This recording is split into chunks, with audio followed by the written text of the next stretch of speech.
you know what the secret of losing weight is? You'd be miserable for months. That is the secret that no one tells you. You just have to suffer for a while. I ate less and exercised more. But I mean, you did 300 dates on tour last year, something like that. That's not where you lose weight. Trust me, that is chips and beer. There's no way of doing that as part of a calorie control diet.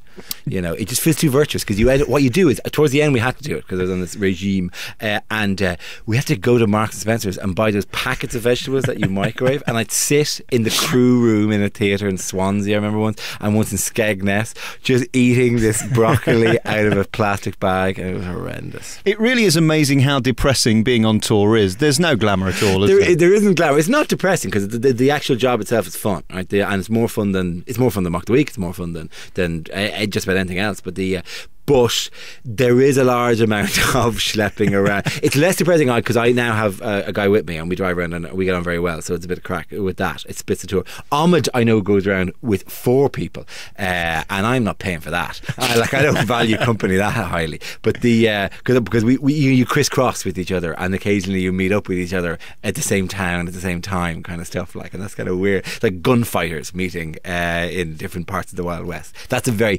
self kind of aggrandizing, very flattering term for it, like fat comics meeting in different parts of the world. But there is much can be made of how lonely it is out on the road, and loads of people commute.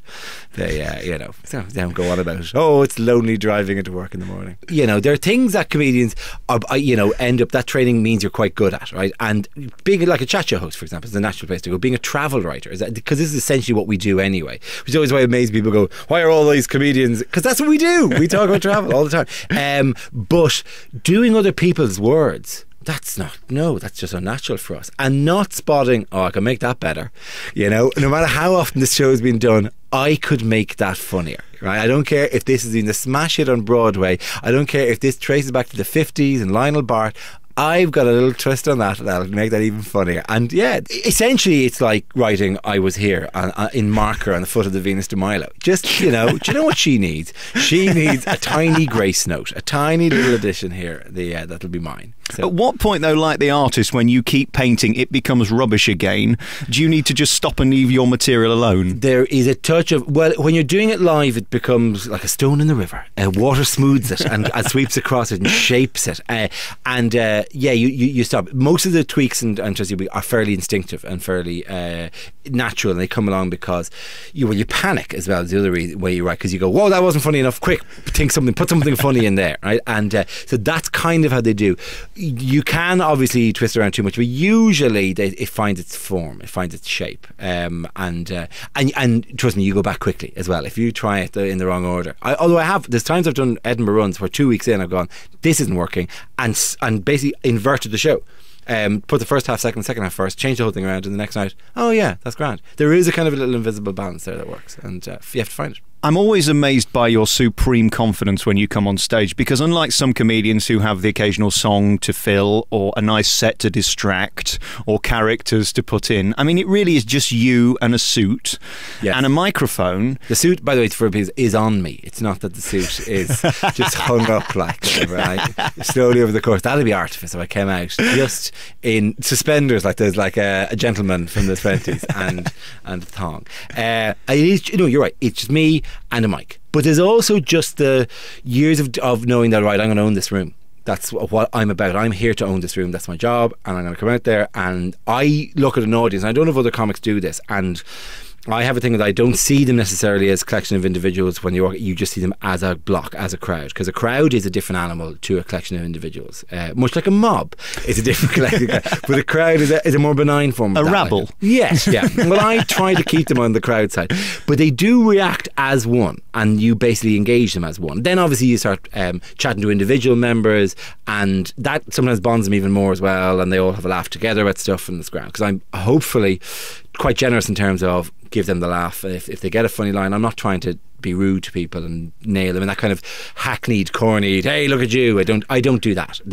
But they are a resource to get stuff out of, and you want to put them at their ease. But ultimately, it's your room, and they have come out to see you, and you want them to sink into their chairs knowing, fine, This is the guy who's going to do this. That's fine. It's grand, and they can relax. And there is an Emperor's New Clothes element to it. As you get better at and doing it for long, that becomes less evident. But there's always, it's particularly when you're starting off a day, somebody will stand up and go, "No, this actually isn't funny," and it would be the worst heckle in the world. It was to go, "I'd just like to point out, have we not noticed this isn't actually funny?" And it's very different to come back. Next, I talked to Dara about the business of comedy, which has just gone through the roof in the last few years, with comedians now filling 9 to 20,000 seater arenas. And the big one this year has been Michael McIntyre. He's also got the #1 DVD for 2008-2009.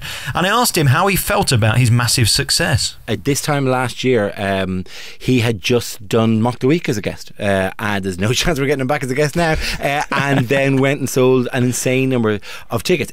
Some acts just get the nation's ear, and he was always a very people have tendency to be pejorative about successful acts, and I wouldn't be, but he always had that crossover appeal, that what he talked about was the everyday stuff, and you could see that people would love that. And if people, we all have this idea in our head that I'm very funny, and if only people knew that, I would be huge. And that works for someone, that doesn't work for others. Peter Kay, for example, again, touching that everyman thing. This is what we all know, and well done to him. He does it very, very well, and he rings a subject, which all comedians really admire. Someone who really picks up a subject and squeezes it and gets stuff out that you go, "Oh well, yeah, that's very, oh yeah, no, I see what you've done there, right?" And we like that. So it's impressive, and he deserves it. Is it worrying though that, like Peter, he may get this tour out of it and then sell the same thing on DVD 2 or 3 times and then run out of a show? I'd like to think not. I think he's been doing it. Peter came to success incredibly quickly. Michael has been around a bit longer than that. Michael is more the traditional case of an act who was gigging, and suddenly it was an overnight success. And like Jimmy Carr was, for example, where there's years of work there before, and then suddenly it's like he's come from nowhere. So I think, no, he was always quite prodigious as a joke writer, and will continue to do so. Does it bother you in a way that 2 years ago he was sat on your quiz doing your show, and now he's filling venues bigger than you can? No, I mean, I would love the cash that comes with that, but frankly, they're not gigs I particularly want to do, because you can't talk to the audience during those gigs, so that makes them slightly less. I think the level of stress, it suits a very gag rich, bulletproof in the sense of like, this is going to work no matter where I do it kind of style that he has. Whereas I like to create in this room tonight, a thing will happen, and I don't know what the thing is going to be. There's a show, but as well as that, we're going to make something unique in this room. And this sounds kind of weird and it's hard to explain. It's a bit like getting a juggler on a game to talk about juggling without juggling. It's kind of, but it kind of wouldn't work in the sort of rooms he's in. Not that, this is like, I haven't been turning down arenas for this. But the level of for what I do, the level I'm at is just fine. I think gambling 5 very enjoyable nights in a 2,000 seater venue to play one high risk night in a 10,000 seater venue. I like doing the 5 nights. I've said to you before that the thing that makes you unique is the speed in which you deliver, right, and the accuracy in which you do that. Because I think if I spoke as quickly as you did, it would all go wrong. How fast is your brain working to enable you to do that? It's kind of coming out. Listen, I'll try to answer that in a way that doesn't seem like I'm just accepting that compliment. Well, let us discuss my amazing brain. I'm just firing out everything that pops into my head, and it comes out in a torrent and it tumbles over itself. And one of the ideas is that, or one of the ways it works is that you're not really getting everything, but you're getting the fragments of this, and you're seeing that, and oh my god, and it's keeping you constantly off balance, because you can see me jumping from rock to rock to rock, and you're trying to keep up with it, and it should always just have you slightly discombobulated, and that's kind of the way it works. That's if you get a head of steam. If I'm hammered, or I've been hungover, or I've been up early with a child, sometimes this doesn't work as well as it should. But it's a great weapon to have in your armory, just a kind of a ranting, words falling out stream of stuff like that. But no, you're not seeing. I mean, there are times when I have turned to my brain and gone, "Here we go, brain. Here we go." I'm shaking my hands in anticipation for the amazing stuff that is. Oh, you're fireman put out any fires recently? That's all you give me? That's all you give me, brain? Sometimes, yeah, you do. You know, there is a plan. There are a couple of secret plan C's and B's. Next, I asked him about when he's doing the live gigs and he chooses to pick on someone. Does he ever have to just walk away because they're too boring? You can never walk away. There's a minimum number of laughs you have to get off a punter. If you walk away, I remember seeing once a stand-up in Edinburgh turn to somebody and go, oh, there's nothing funny there, and it was the third time in a row he'd done it, and by the third time the crowd are going, don't try it again, you can't, no, what are you doing, stuff, and each of me going, oh, that's not funny, and they were actually quite good, as I think there was something in them, you know, if you went for it, even if there isn't, there's something in that, even if it's a dull job, there's something you can do with that. So there's always something funny you can make out of something. There's a minimum number of laughs you want to get off them.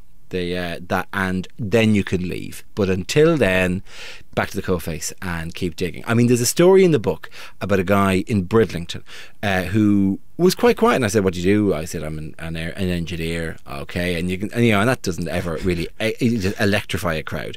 And I said, any particular kind? I said, aeronautical. So, you know, a couple of guff about that, but it wasn't really going, and I kept asking, and I said, for whom? He said, for Rolls-Royce. And I went, and there was like a bing moment. I said, you work for the Rolls-Royce in Derby? And he said, yes. I said, is that the factory where they have a gun that fires chickens through the engines? And he went, yes, it is. And then we're going, it's gold. From there on in, it's where do you buy the chickens? What do you do with the chicken when they've gone through the thing? Or they go for stewing? What do you do when the chicken survives? It was just hundreds of questions. And the one's really getting into this really weird job that the guy knew. And I once just said to him, what's on the door outside the room with the chicken can? What's it called, this room? And he goes, what do you mean what's it called? I said, well, what's written on the sign outside the door? And he went, keep out. And he was just brilliant. He had a very dry, funny answer for every question.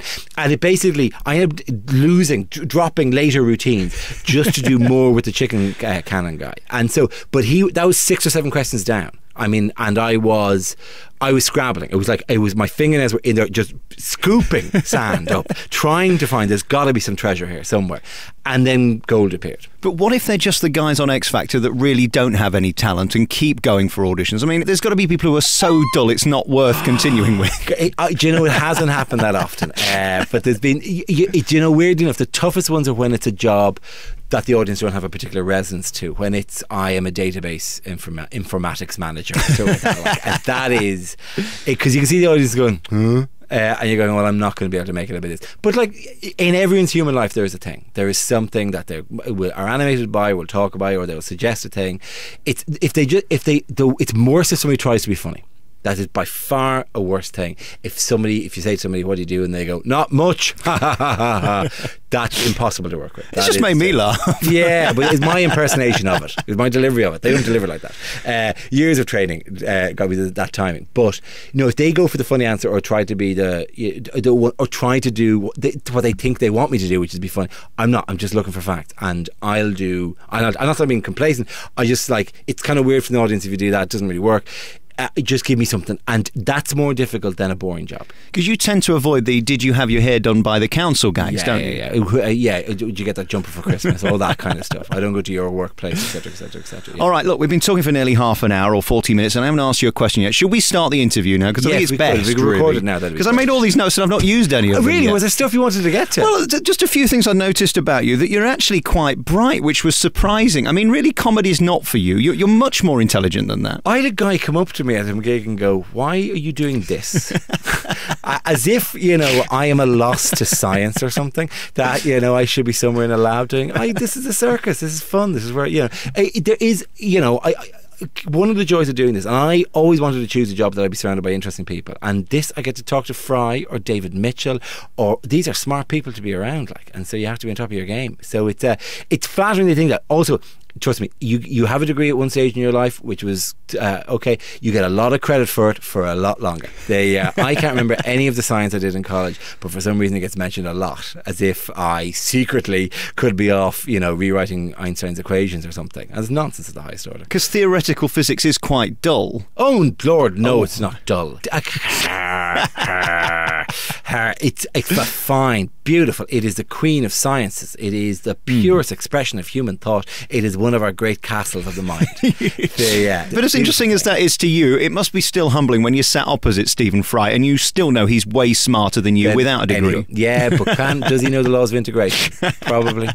That would depress me if I'd spent 4 years learning the Schwarzschild equations, the Schwarzschild solution of Einstein's field equations, which I can't remember now, but I did once know them. Sounds very Jewish. Well, actually, a lot of Jewish scientists, a lot of great physicists, a lot of great Austrians. Yeah, of course. And also pre-war, before the diaspora.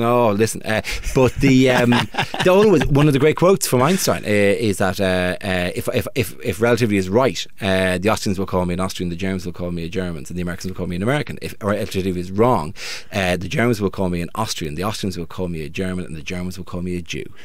That is an interesting historical quote from Einstein himself, who was a good man for the quotes.